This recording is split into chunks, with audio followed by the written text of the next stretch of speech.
Lektion 1: Natur und Tierwelt. Schau dir diesen stattlichen Blaureiher an. Er ist prächtig.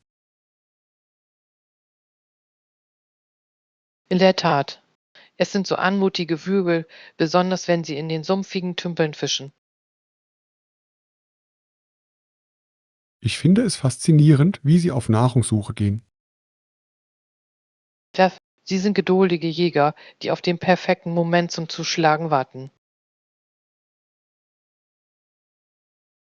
Wussten Sie, dass diese Vögel eine wichtige Rolle im Ökosystem spielen? Siluf. Sie helfen, die Fischpopulationen zu kontrollieren und das Gleichgewicht zu erhalten. Und was sie fressen, wird verdaut, um die Pflanzen hier in der Umgebung zu nähren. Bitte. In der Natur ist alles miteinander verbunden. Ich liebe es, dass jedes Lebewesen seine Rolle hat. Tja, selbst die kleinsten Insekten tragen zur Gesundheit der Umwelt bei. Wo wir gerade von Insekten sprechen, ich habe einige Schmetterlinge in der Nähe flattern sehen. Sie sind wunderschön. Außerdem helfen sie bei der Bestäubung von Blüten. Die Natur funktioniert wahrhaftig in Harmonie. Das stimmt. Jede Art ist zum Überleben auf andere angewiesen. Haben Sie neben dem Graureiher noch einen anderen Lieblingsvogel? Ich liebe den farbenprächtigen Eisvogel. Seine leuchtenden Farben sind atemberaubend. Eisvögel sind einfach entzückend. Ich genieße es, ihnen beim Fischtauchen zuzusehen. Tja, sie sind unglaublich geschickt im Fangen ihrer Beute. Ich frage mich, wie viele verschiedene Vogelarten in diesem Reservat leben. Es sind wahrscheinlich Dutzende. Jede einzelne trägt zur Vielfalt des Lebens hier bei. Es lässt mich die Natur noch mehr schätzen. In der Tat, Zeit im Freien zu verbringen hilft uns, eine Verbindung zur Umwelt aufzubauen. Sollen wir unsere Suche fortsetzen, um zu sehen, welche anderen Wildtiere wir finden können? Siluf, ich freue mich darauf, weitere verborgene Schätze in der Natur zu entdecken. Lasst uns leise gehen. Wir wollen die Vögel nicht erschrecken. Gute Idee. Geduld ist der Schlüssel zur Beobachtung von Wildtieren. Ich bin gespannt, was wir als nächstes sehen werden. Lektion 2: Stressbewältigung finden. Ich könnte definitiv etwas Stressabbau in meinem Leben gebrauchen. Ich verstehe. Welche Entspannungsmethoden haben Sie schon in Betracht gezogen? Ich habe gehört, dass ätherische Öle eine sehr beruhigende Wirkung haben können. Das stimmt. Aromatherapie ist eine fantastische Möglichkeit, sich zu entspannen. Wo kann ich sie kaufen? Ätherische Öle sind in Reformhäusern oder online erhältlich. Das klingt einfach. Hast du irgendwelche Lieblingsdüfte? Ich liebe Lavendel, er wirkt unglaublich beruhigend. Ich habe gehört, dass Lavendel auch beim Einschlafen hilft.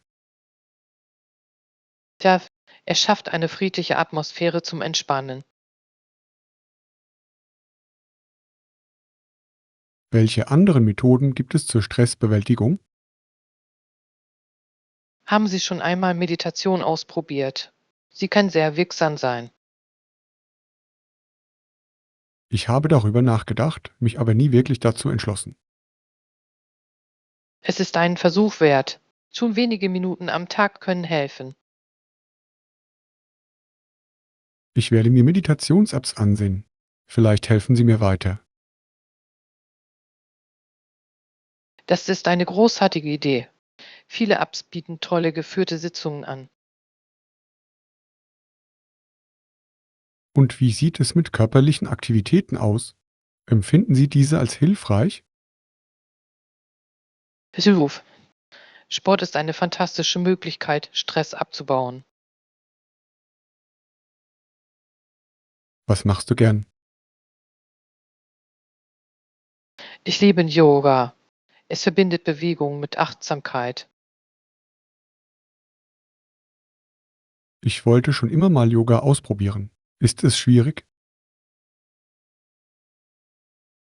Ganz und gar nicht. Es gibt Kurse für alle Leistungsstufen. Ich könnte einen Anfängerkurs besuchen. Das wäre ein toller Anfang.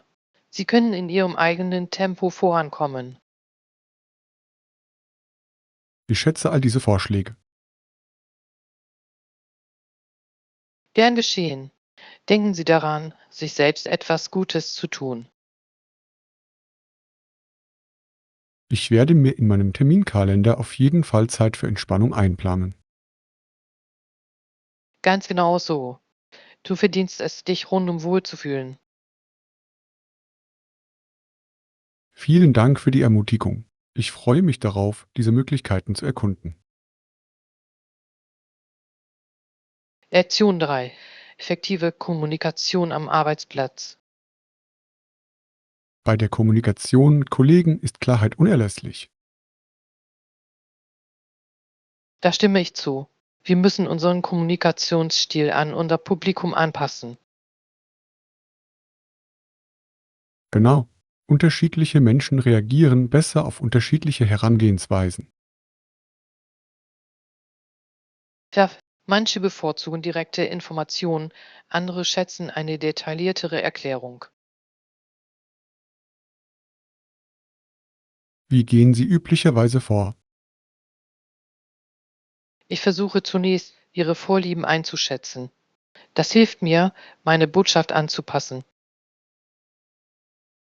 Das ist klug. Hattest du schon einmal Kommunikationsschwierigkeiten? Natürlich. Missverständnisse können vorkommen, insbesondere bei E-Mails.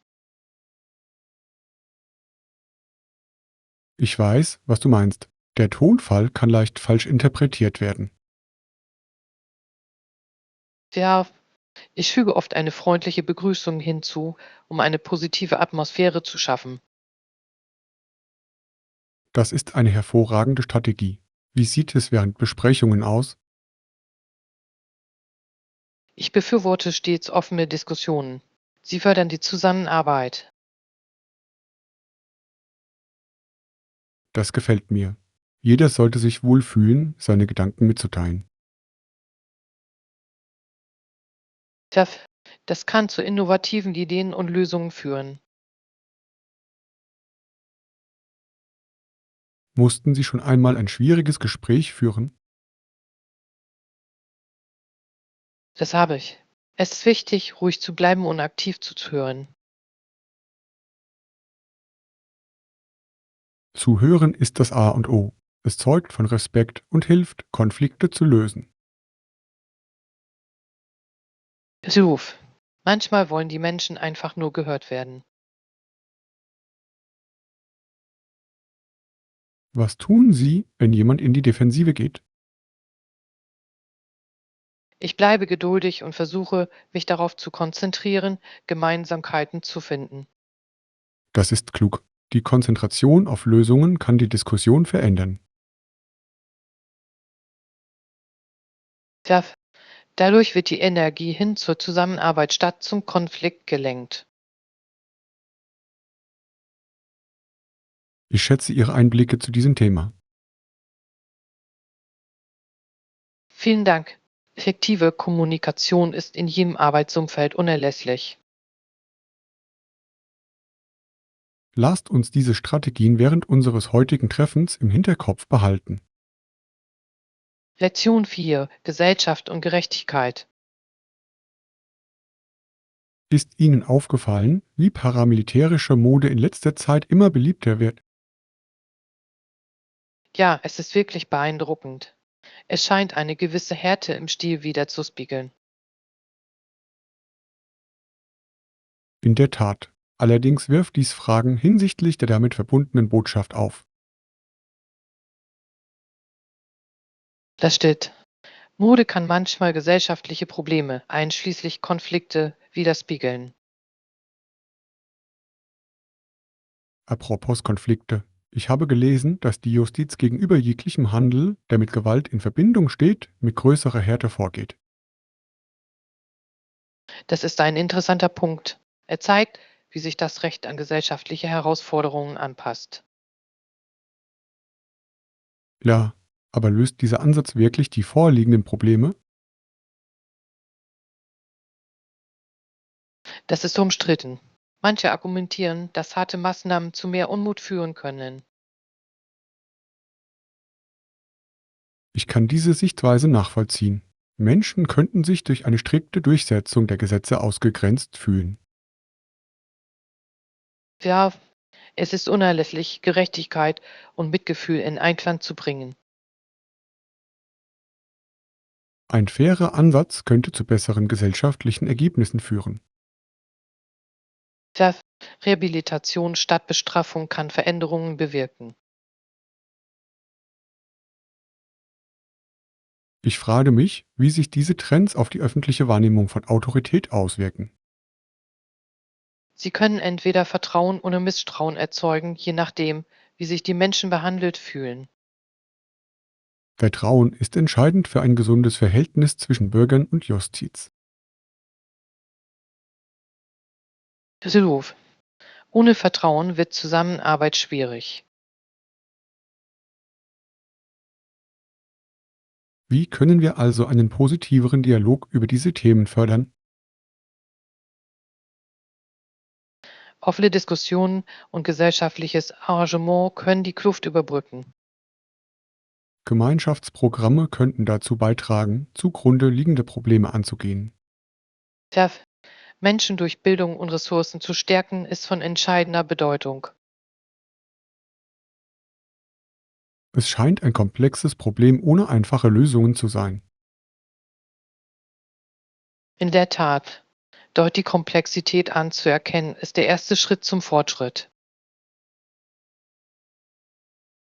Ich schätze unser Gespräch. Es bringt Klarheit in schwierige Themen.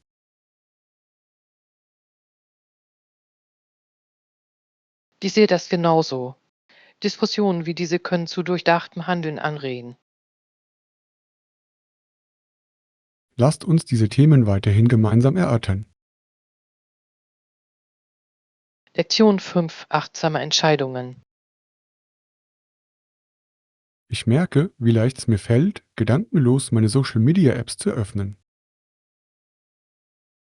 Ich verstehe.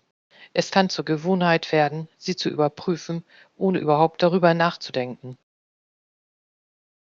Genau. Ich frage mich oft, ob es eine bessere Möglichkeit gibt, meine Zeit zu nutzen. Haben Sie schon einmal darüber nachgedacht, feste Zeiten für die Überprüfung Ihrer Apps festzulegen? Das ist eine tolle Idee. Das könnte mir helfen, bewusster zu handeln. Ja, durch eine gute Planung können Sie Ihre Zeit online genießen, ohne es zu übertreiben. Ich könnte auch versuchen, alternative Aktivitäten zu finden, um diese Zeit zu füllen. Hilf. Ein Buch zu lesen oder einen Spaziergang zu machen, kann erfrischend sein. Ich habe früher sehr gerne gelesen, aber diese Gewohnheit habe ich verloren. Es ist nie zu spät für einen Neuanfang. Vielleicht entdecken Sie Ihre Leidenschaft wieder. Ich könnte mit kürzeren Büchern oder Artikeln anfangen, um wieder in den Einstieg zu finden. Das klingt nach einem perfekten Plan. Kurze Lektüren können sehr befriedigend sein. Und du? Wie gestaltest du deine Bildschirmzeit? Ich setze mir tägliche Limits für meine Apps, um besser konzentriert zu bleiben. Das ist clever. Findest du es effektiv? Tja, es ermutigt mich, auch anderen Aktivitäten nachzugehen. Ich könnte mehr Ausgeglichenheit in meinem Leben gebrauchen. Das könnten wir alle. Diese Balance zu finden ist der Schlüssel zum Wohlbefinden. Mir gefällt der Gedanke, meine Entscheidungen bewusster zu treffen. Achtsamkeit kann zu erfüllenderen Erlebnissen führen. Vielleicht könnte ich ein Tagebuch anfangen, um meine Aktivitäten festzuhalten. Das ist eine wunderbare Idee. Sie wird Ihnen helfen, darüber nachzudenken, wie Sie Ihre Zeit verbringen. Ich werde es versuchen. Danke für die Ermutigung. Gern geschehen. Ich freue mich schon darauf, von Ihren Fortschritten zu hören.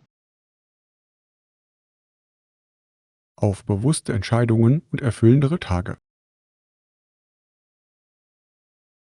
Lektion 6: Kulinarische Abenteuer. Ich habe traditionelle Gerichte aus vielen Kulturen probiert. Das klingt nach einem tollen Abenteuer. Welche Küche hat Ihnen am besten gefallen? Das marokkanische Essen war unvergesslich. Ich wollte schon immer mal marokkanische Tagine probieren. Wie hat sie geschmeckt? Es war reichhaltig und geschmackvoll mit einer perfekten Gewürzmischung. Das klingt köstlich. Hast du es mit Couscous gegessen? Ja, der Couscous war locker und passte hervorragend zum Eintopf. Ich kann es fast schmecken. Welche anderen traditionellen Gerichte haben Sie schon probiert? Ich habe auch authentische italienische Pasta in einem kleinen Dorf genossen. Selbstgemachte Pasta geht nichts. War sie wirklich so gut, wie alle sagen? Es war unglaublich. Die Sauke war so frisch und aromatisch. Das muss ich unbedingt auf meine kulinarische Wunschliste setzen. Das solltest du. Und du? Hast du in letzter Zeit traditionelle Gerichte probiert?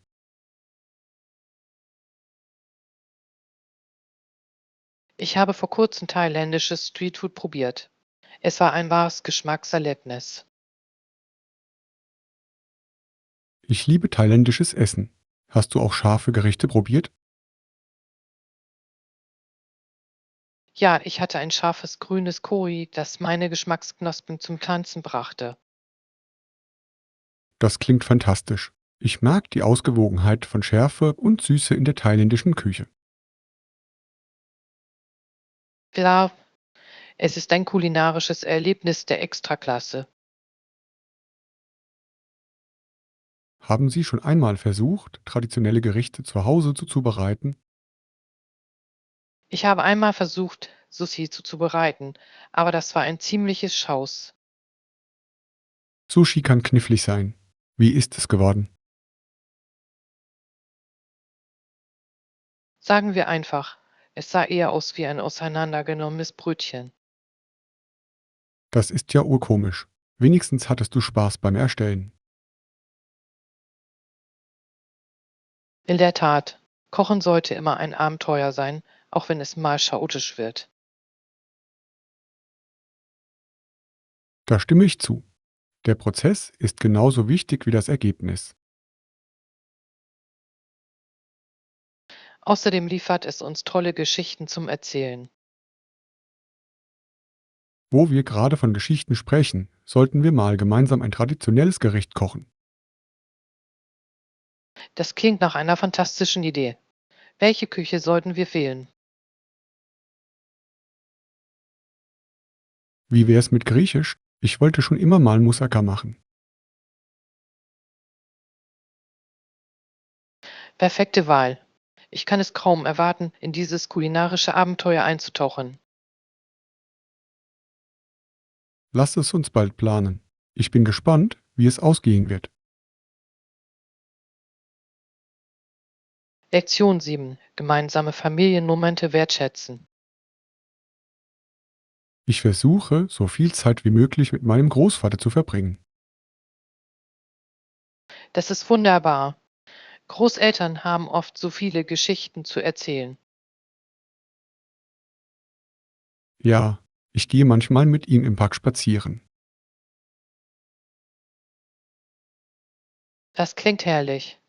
Gemeinsame Spaziergänge müssen eine schöne Bindung schaffen. Ja, das stimmt. Ich helfe ihm beim Gehen, wenn er Schwierigkeiten hat. Das ist sehr nett von Ihnen. Es zeigt, wie sehr Sie sich kümmern. Ich höre mir gerne seine Geschichten an, während wir spazieren gehen. Großeltern haben eine einzigartige Sicht auf das Leben, nicht wahr? Absolut. Seine Erlebnisse sind faszinierend und oft humorvoll. Das kann ich mir vorstellen. Humor ist eine großartige Möglichkeit, Generationen zu verbinden. Er hat immer eine lustige Geschichte aus seiner Jugend parat. Auch diese Geschichten können uns wertvolle Lektionen lehren. Ja, ich lerne so viel aus seinen Erfahrungen. Es ist wichtig, diese gemeinsamen Momente zu genießen. Da stimme ich zu. Ich wünschte, ich könnte noch mehr Zeit mit ihm verbringen. Vielleicht könnt ihr gemeinsam besondere Ausflüge planen. Das ist eine tolle Idee. Vielleicht ein Picknick oder ein Museumsbesuch. Tja, neue Erfahrungen können bleibende Erinnerungen schaffen. Ich werde ihm das auf jeden Fall vorschlagen. Ich bin sicher, er würde diese Aufmerksamkeit zu schätzen wissen. Es ist schön zu wissen, dass ich für ihn da sein kann. Besuch. Familiäre Unterstützung ist in jedem Alter unschätzbar wertvoll. Ich hoffe, noch viele Jahre lang mit ihm gemeinsam Erinnerungen zu sammeln. Das ist ein wunderschönes Tor. Genieße jeden Augenblick. Vielen Dank. Ich werde daran denken, der Familie mehr Zeit einzuräumen. Lektion 8. Effektives Projektmanagement. Die Nutzung dieses Projektmanagement-Tools hat enorm geholfen. Besuch. Es hat die Aufgabenverteilung und die Fortschrittskontrolle deutlich erleichtert. Ich schätze es sehr, wie organisiert sich jetzt alles anfühlt. Tja, dadurch kann jeder seine Verantwortlichkeiten klar erkennen. Ist Ihnen aufgefallen, wie viel effizienter unsere Meetings geworden sind? In der Tat, wir verbringen weniger Zeit damit, darüber zu diskutieren, wer was tut. Das ist ein wichtiger Punkt. Wir können uns stattdessen auf die Problemlösung konzentrieren. Ja, es fördert eine produktivere Atmosphäre. Mir gefällt auch die Möglichkeit, Fristen und Erinnerungen festzulegen. Tja, dadurch wird sichergestellt, dass alle ihre Aufgaben erfüllen und auf Kurs bleiben. Welche Funktionen finden Sie am nützlichsten? Ich liebe die Kollaborationstools. Sie erleichtern das Teilen von Feedback. Die Kommentarspalten sind ein Lebensretter. Das stimmt wirklich. Dadurch entfällt der Bedarf an endlosen E-Mail-Ketten. Ich erinnere mich noch an die Zeit, als wir uns ausschließlich auf E-Mails verließen. Es herrschte Chaos. Jetzt ist alles an einem Ort. Ich fühle mich weniger gestresst, da ich jederzeit meinen Fortschritt überprüfen kann. Das ist ein enormer Vorteil. Es bietet einen klaren Überblick über das Projekt. Glauben Sie, dass unser Team jetzt motivierter ist? Besuch. Sie können sehen, wie Ihre Beiträge etwas bewirken. Es ist lohnend, unseren gemeinsamen Fortschritt mitzuerleben. Ja, das Feiern kleiner Erfolge steigert die Moral. Ich bin gespannt, wie wir uns noch weiter verbessern können. Tja, kontinuierliche Verbesserung ist der Schlüssel zum Erfolg. Lasst uns weiterhin neue Funktionen erkunden, um unseren Arbeitsablauf zu verbessern. Ruf, es gibt immer etwas Neues zu lernen. Ich schätze es sehr, wie Technologie unsere Arbeit vereinfachen kann. Lektion 9: Das richtige Haustier auswählen. Es gibt viele verschiedene Tiere, die man als Haustiere halten kann. Ja, das ist faszinierend. Was sind Ihrer Meinung nach die häufigsten Haustiere? Ich würde sagen, Hunde und Katzen stehen bei vielen Menschen ganz oben auf der Liste. Ruf, sie sind nicht umsonst so beliebte Begleiter. Hunde sind bekannt für ihre Treue und Energie. Ja, sie sind tolle Freunde und können ziemlich verspielt sein. Und Katzen sind oft unabhängiger. Das stimmt. Sie sind oft pflegeleichter als Hunde. Haben Sie schon einmal darüber nachgedacht, sich ein Haustier anzuschaffen? Ich habe darüber nachgedacht. Ich hätte so gerne einen Hund, aber ich reise oft. Das kann eine Herausforderung sein. Hunde brauchen viel Aufmerksamkeit. Ja, ich würde mir vielleicht stattdessen eine Katze anschaffen. Katzen sind anpassungsfähiger. Katzen können sich sehr gut selbst beschäftigen. Klar, außerdem können sie sehr zärtlich sein, wenn sie es wollen. Und wie sieht es mit anderen Tieren aus? Haben Sie schon einmal darüber nachgedacht, sich ein ungewöhnliches Tier anzuschaffen? Ich habe schon mal darüber nachgedacht, mir ein Kaninchen anzuschaffen. Sie sind so niedlich und weich. Kaninchen können tolle Haustiere sein. Sie haben einzigartige Persönlichkeiten. Ja, ich liebe es, wie sie herumhüpfen. Ich habe gehört, dass Meerschweinchen auch beliebt sind. Ja, das sind sie. Sie sind soziale Wesen und genießen Gesellschaft. Was halten Sie von Reptilien als Haustiere? Sie können faszinierend sein, benötigen aber besondere Pflege. Das stimmt. Nicht jeder ist auf eine Schlange oder Echse als Haustier vorbereitet. Ja, vor der Anschaffung eines Haustiers ist gründliche Recherche unerlässlich. Haustiere können viel Freude bereiten, aber sie bringen auch Verantwortung mit sich. Ja, es ist wichtig, sicherzustellen, dass sie das richtige Umfeld schaffen können. Ich bewundere Menschen, die Haustiere aus Tierheimen adoptieren. Tja, es gibt Tieren eine zweite Chance im Leben. Vielleicht werde ich eines Tages einen Hund aus einem Tierheim adoptieren. Das wäre wunderbar. Sie würden einem bedürftigen Haustier ein liebevolles Zuhause schenken. Ich freue mich schon auf diesen Tag. Haustiere bereichern unser Leben ungemein. Lektion 10: Träume verfolgen.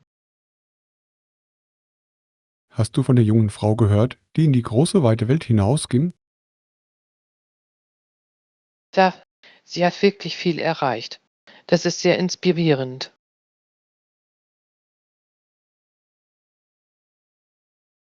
Ich bewundere ihre Entschlossenheit. Sie hat immer ihr Bestes gegeben.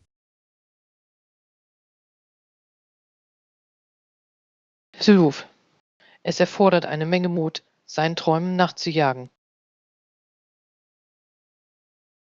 Ich frage mich, was sie motiviert hat, weiterzumachen. Ich glaube, ihre Leidenschaft für ihr Handwerk war der Antrieb für ihren Werdegang. Das leuchtet ein. Leidenschaft kann ein starker Motivator sein. Da es treibt uns an, Hindernisse zu überwinden und konzentriert zu bleiben. Hast du von einigen der Herausforderungen gelesen, denen sie sich stellen musste? Das habe ich. Sie musste Rückschläge verkraften, hat sich aber nie davon unterkriegen lassen. Das ist eine sehr wertvolle Lektion. Resilienz ist der Schlüssel zum Erfolg. In der Tat, es erinnert uns daran, dass Scheitern oft ein Sprungbrett ist. Ich schätze es sehr, wie sie jede Gelegenheit genutzt hat. Da sie hat proaktiv nach Erfahrungen gesucht, um sich weiterzuentwickeln. Ich würde gerne mehr über ihre Auftritte erfahren. Sie erhielt begeisterte Kritiken. Die Menschen waren von ihrem Talent fasziniert. Wie toll. Diese Art von Anerkennung muss sich sehr befriedigend anfühlen. Das tut es ganz bestimmt. Es bestätigt all die harte Arbeit, die sie geleistet hat. Ich wünschte, ich hätte ihr Selbstvertrauen, um meinen eigenen Leidenschaften nachzugehen. Du schaffst das. Denk daran, Selbstvertrauen kommt mit Übung und Erfahrung. Du hast recht. Vielleicht sollte ich klein anfangen und mich dann hocharbeiten. Das ist eine hervorragende Strategie. Jeder noch so kleine Schritt zählt für das Erreichen ihrer Ziele. Ich werde Ihren Rat beherzigen. Ich freue mich schon sehr darauf, dich auf deinem eigenen Weg glänzen zu sehen. Auf dass wir unseren Träumen folgen, genau wie sie es getan hat. Lektion 11: Neue Geschmacksrichtungen entdecken. Ich habe gerade eine neue Zitrusfrucht entdeckt. Sie könnte meine neue Lieblingsfrucht werden. Das klingt interessant. Um welche Zitrusfrucht handelt es sich hier? Sie heißt Blutorange. Die Farbe ist auffällig. Ich habe die gesehen. Wie schmecken sie im Vergleich zu normalen Orangen? Sie sind süßer und haben einen Hauch von Himbeergeschmack. Das klingt köstlich. Ich werde es auf jeden Fall einmal probieren. Sie werden es nicht bereuen. Sie eignen sich perfekt für Salate oder Desserts. Das kann ich mir vorstellen. Zitrusfrüchte verleihen Gerichten eine so schöne Frische. Oh, schau mal. Das ist eine Pomelo. El Pomelo. Ich habe noch nie eine probiert. Wie schmeckt sie? Es ist die größte Zitrusfrucht und hat einen milden, süßen Geschmack. Faszinierend. Das muss ich unbedingt auf meine Einkaufsliste setzen. Das solltest du unbedingt. Es ist sehr erfrischend, besonders im Sommer.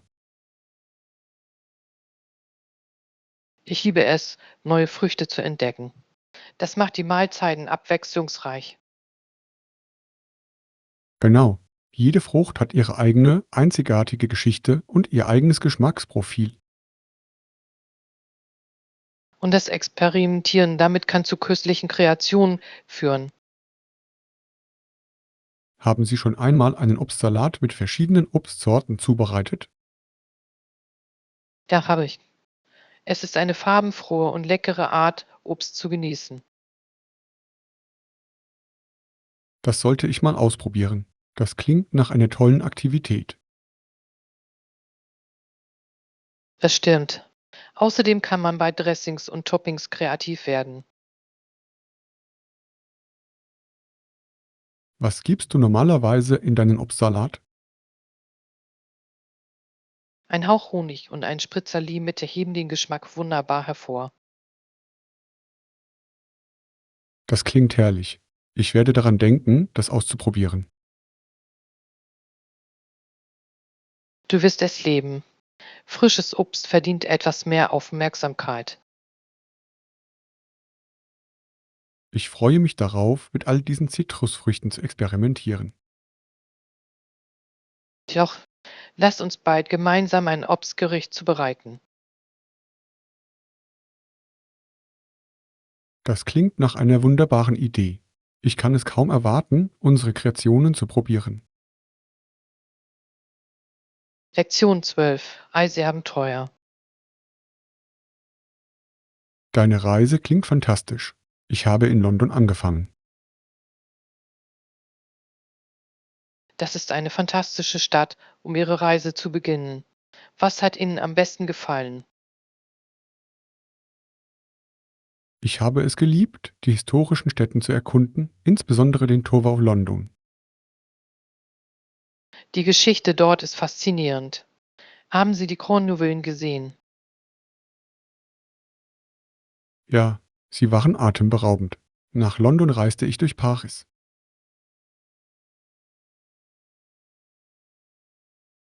Paris ist so eine romantische Stadt.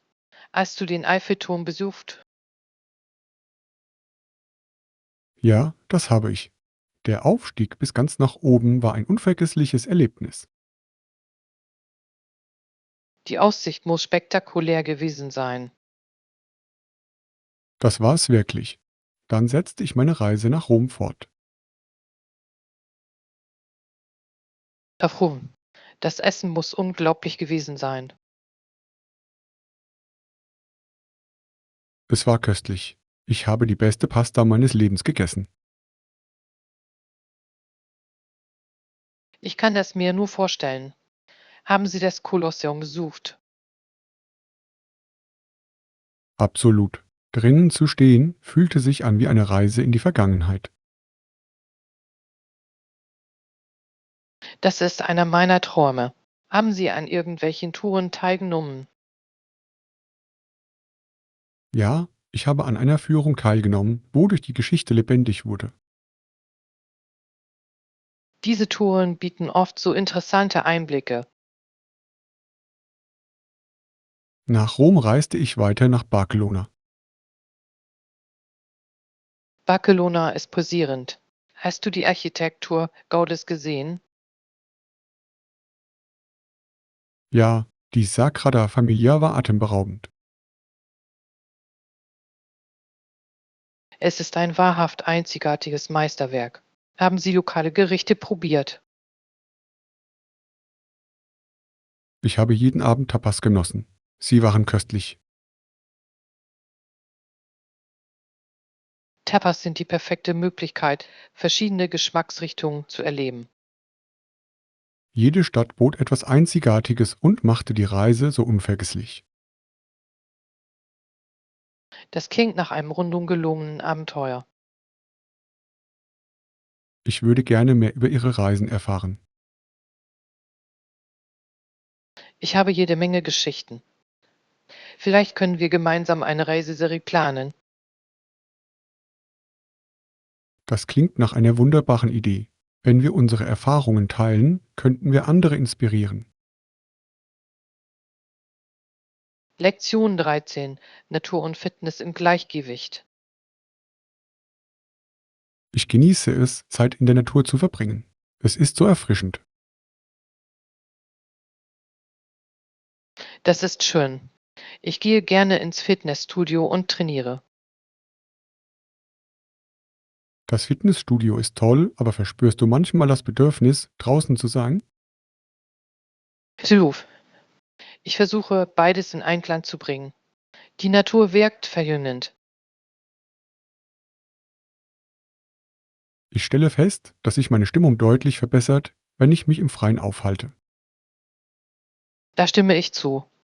Frische Luft und Sonnenschein haben etwas Beruhigendes. Welche Outdoor-Aktivitäten machen Ihnen Spaß? Ich liebe Wandern. Es verbindet Bewegung mit wunderschöner Landschaft. Wandern ist fantastisch. Habt ihr schon mal die Wanderwege in der Umgebung erkundet? Ja, ich habe letztes Wochenende einen tollen Wanderweg entdeckt. Die Aussicht war atemberaubend. Das klingt fantastisch. Ich würde mich freuen, nächstes Mal dabei zu sein. Das solltest du unbedingt tun. Es ist eine großartige Möglichkeit, mit der Natur in Kontakt zu treten. Ich fahre auch gerne im Parkrad. Es ist ein tolles Training. Radfahren macht Spaß. Außerdem kann man damit größere Strecken zurücklegen. Genau. Ich fahre oft mit dem Fahrrad am Fluss entlang. Das klingt herrlich. Der Fluss trägt sicherlich zur malerischen Landschaft bei. Ja, das stimmt. Ich liebe es, den Enten beim Reiten zuzusehen. Wie bezaubernd. Die Natur versteht es, auch das Training angenehm zu gestalten. Bevorzugst du eher Indoor- oder Outdoor-Training? Ich bevorzuge Workouts im Freien, wenn das Wetter schön ist. Mir geht es genauso. Sport im Freien hat etwas Erfrischendes.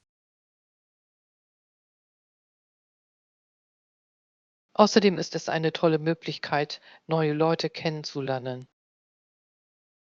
Ich habe auf den Wanderwegen viele Gleichgesinnte getroffen, die sich für Fitness begeistern. Das ist wunderbar. Es schafft ein Gemeinschaftsgefühl. Vielleicht sollten wir bald eine gemeinsame Wanderung organisieren. Das ist eine hervorragende Idee. Es würde Spaß machen, die Erfahrung zu teilen.